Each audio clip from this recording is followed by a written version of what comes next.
Georgia versus Alabama. How about an idiot? Me. I didn't think Georgia's offense. Well, here's the thing. Here's the thing that would have been very helpful. I thought Alabama was going to hold Georgia's offense down a whole bunch. Now, if you'd have told me that Georgia was going to block a punt, get an interception near midfield, run a punt back inside the 50 on the other side, and then take over at the 20 on a 4th and 2 stop, I would have said Georgia's offense would have looked a lot better and they would have put up more points.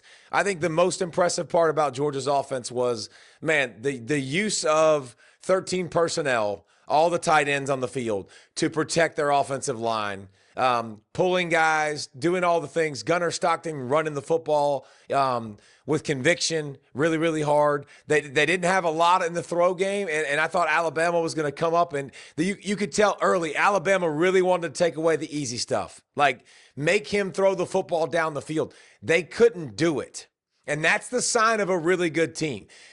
Georgia, you've got to make Georgia come out of their comfort zone, and you don't want to get in a street fight with Georgia. If you stand in front of Georgia and you want to throw blows, you're going to get your ace knocked out.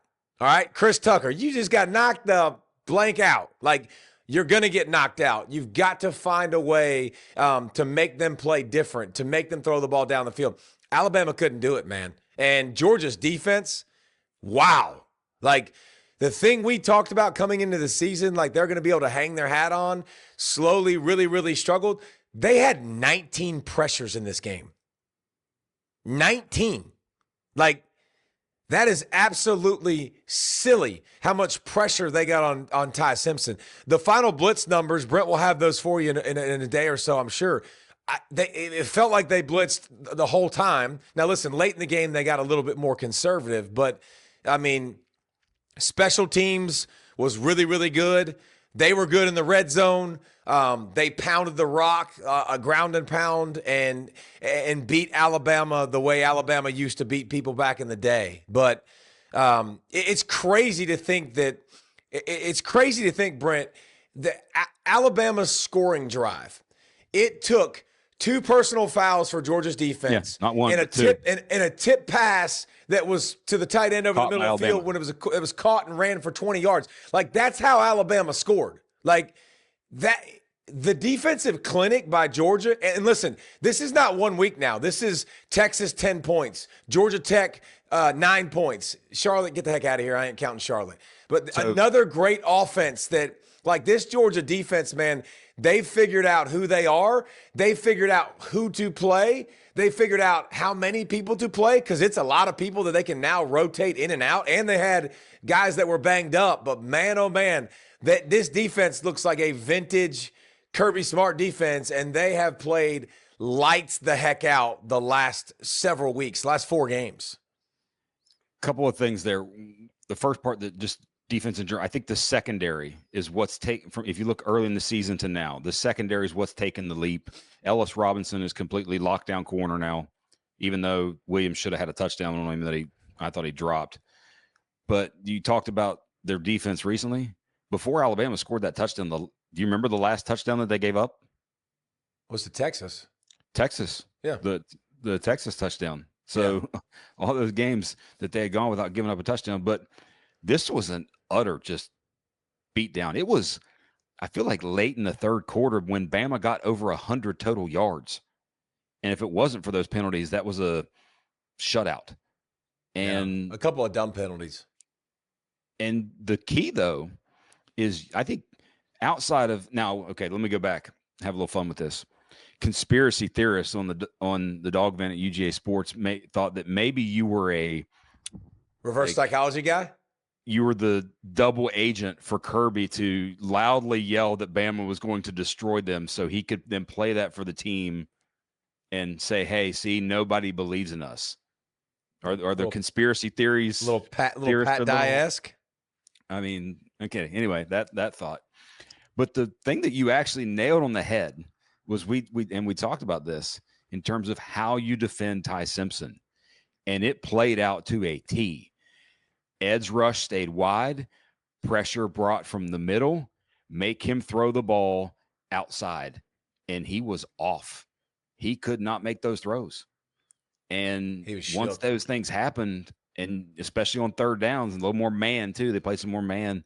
Yep. But outside of a few Ryan Williams catches where he got some yak with some really amazing moves. Hey, the first half, I was literally like, Ryan Williams just says, "Hey, I'm just playing the Georgia games. Like, I'm not playing any other games." Like, Ryan Williams, off of that last year's Georgia game, made millions of dollars. Millions of dollars. And then it's kind of been MIA, back and forth. The most amazing part to me is there are literally, let me see, how many SEC teams played today, Brent? 2. Okay, how many SEC teams are there?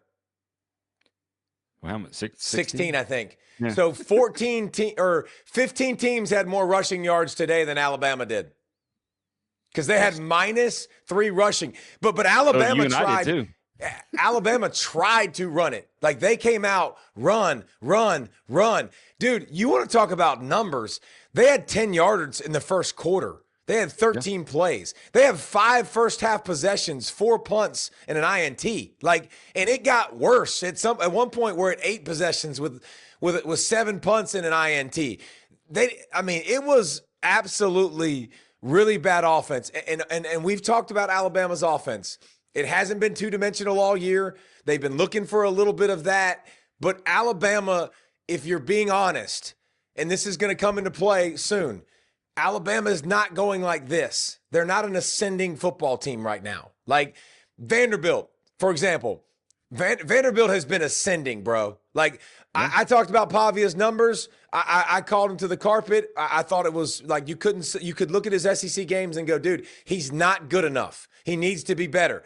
They did this from that point on. Texas did a little bit more of this to end the season.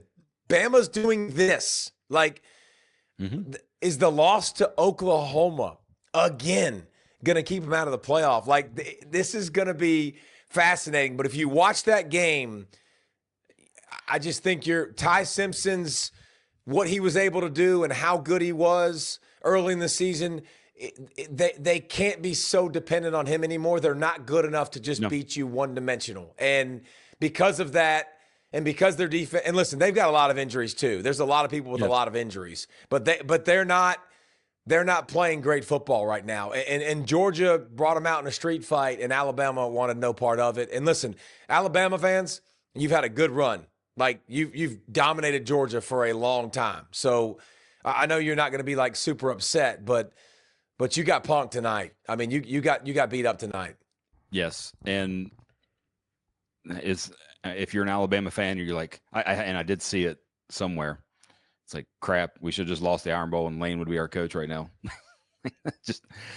That's neither here nor there. But anyway, Kirby facing a team again in season, like, that was sort of one of the things that I felt like would be an issue. It would be a positive in Georgia's light.